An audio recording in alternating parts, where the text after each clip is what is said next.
Mapagpalang araw po sa ating lahat. Ako nga po pala si Angel Jan Agner at welcome po sa aking Day 153 Daily Devotion ni Pastor Russell Campo.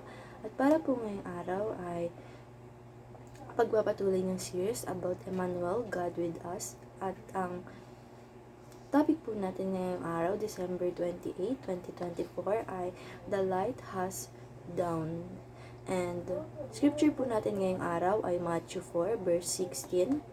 The people living in darkness have seen a great light.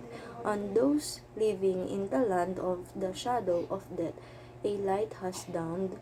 And sa Tagalog naman po, ang mga taong nasa kadiliman ay nakakita ng paningning na ilaw sa mga nakatira sa ilalim ng kamatayan at sumikat ang liwanag.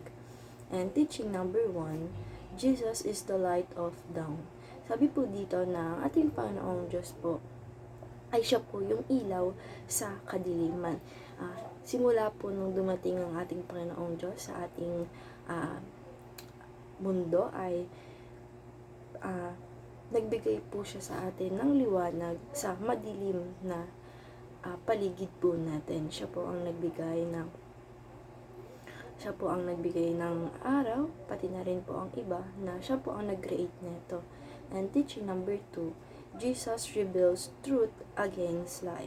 Sabi po dito na dati daw po ay wala tayong pake sa mga ginagawa nating kasinungalingan, kasamaan, but nung dumating ang ating Panginoong Diyos ay nireveal niya po or pinakatunayan niya po na ang bawat pagsisinungaling natin or mga kasamaan na ginagawa natin ay ito po ay may kasinungalingan na bawal po tayo dapat gumawa ng kasinungalingan dahil ayan po ay masama. And teaching number 3, Jesus has victory over darkness. Sabi naman po dito na kahit ano pa pong kadiliman, kasamaan ang dumating sa atin, kapag po may Jesus tayo sa buhay natin, ay lagi po tayong magiging panalo at never po tayong matatalo. And application number 1, be a follower who walks in the light.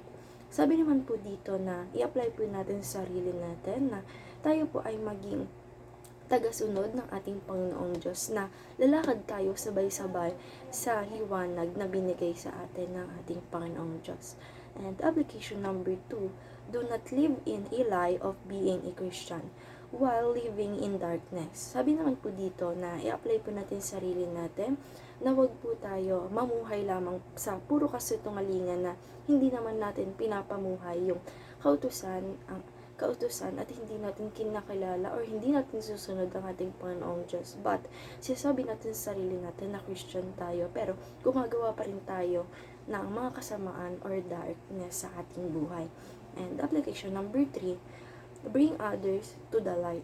Sabi naman po dito na apply po natin sa sarili natin na dalhin din po natin yung ibang pamilya natin, friends natin, at iba pa pong kapwa natin sa ating Panginoong Diyos para po makita nila ang katotohanan at maniwala at manampalataya din po sila sa ating Panginoong Diyos. And discussion, why should we aware of the lie that we can be both in Christian while living in darkness?